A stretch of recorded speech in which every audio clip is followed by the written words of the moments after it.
Chers membres d'Église et chers amis, bonjour.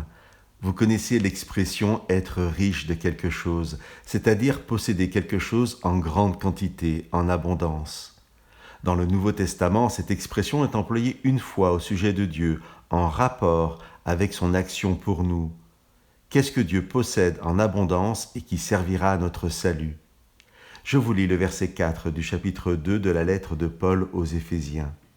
Dieu est riche de compassion, et à cause du grand amour dont il nous a aimés, nous qui étions morts du fait de nos fautes, il nous a rendus vivants avec le Christ.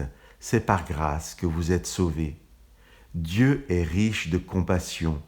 Il y a dans la racine du mot riche la notion de complétude, être riche dans le sens d'être rempli de quelque chose. Dieu est donc rempli de compassion pour nous.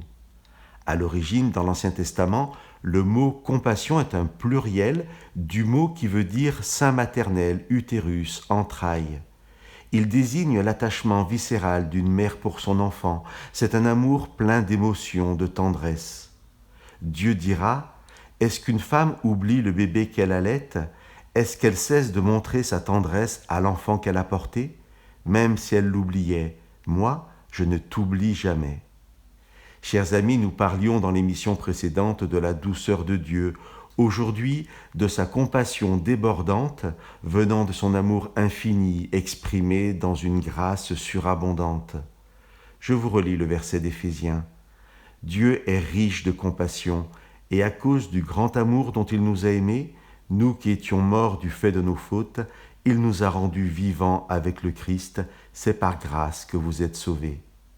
Chers amis, laissons-nous bénir par la compassion de Dieu, car, nous dit Dieu, moi, je ne t'oublie jamais.